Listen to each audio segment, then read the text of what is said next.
Her name was Trude. She started out like most young women, thinking of boys. I'm sure you know the rest. But now it's come to this.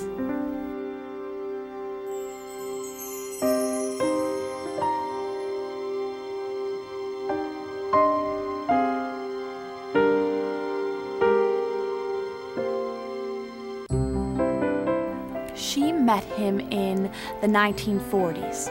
The war was on. He was a college student, soon to be a soldier. He saw her picture in the paper. Dear Trude, I imagine when you open this letter, you will be amazed and somewhat puzzled. I know I haven't any right to just start writing to a girl whom I don't really know except to say hello, and I always wanted an introduction. Your picture adorns the wall to my right, but the clock spoils the effect produced on the observer. Nevertheless, it is something to show the other fellows in my room. How's that for a start? I thought every evening about writing since receiving your complimentary letter. I feel as if I know you. About the picture in the Herald News. I feel highly honored in having it exposed to view in your room. She was just another pretty young girl flattered by the attention of a long-distance admirer. They arranged a meeting and danced the night away on their first date. It was love at first sight.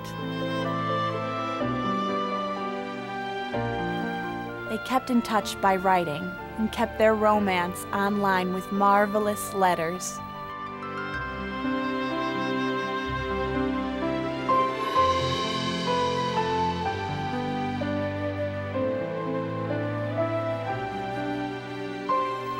Then marriage, children,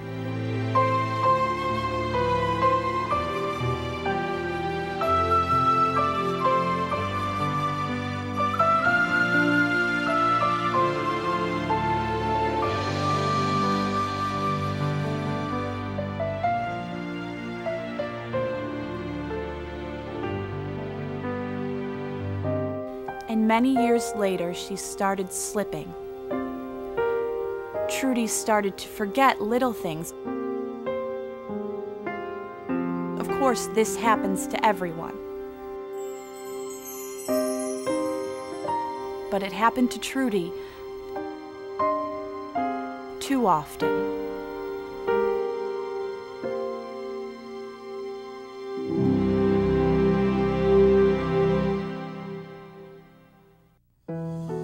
Then came a day of reckoning. She took a test. It was one that anyone could pass. It appears that you might have Alzheimer's.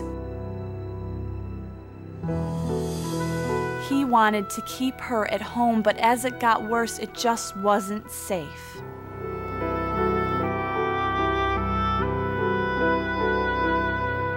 Alzheimer's isn't so much an illness as it is a time.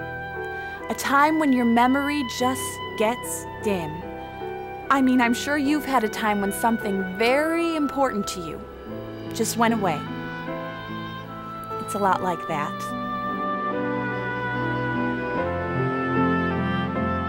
Relationships may change, but they don't leave. Trude sometimes felt sorrier for her husband than herself. But life is amazing. There are moments, even after the illness, that Trude still found joy. Every day, there were new relationships, even if only the audience remembered. She should count her blessings.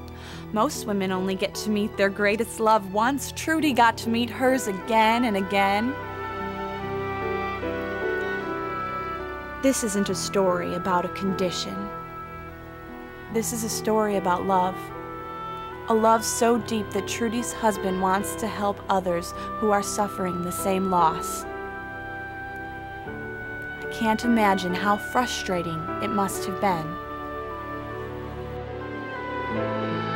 Keep saying it's my birthday. It's not my birthday. She's just trying to express herself. Why is she crying? Somebody distract her.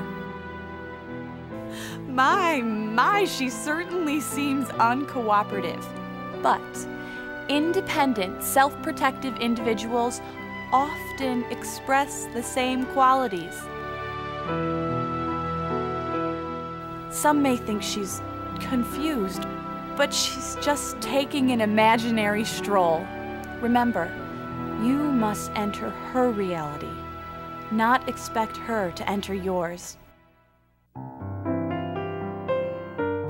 Trude's story is a modern love story, one of ongoing self-sacrifice. Trude may not remember her story, but you will never forget her.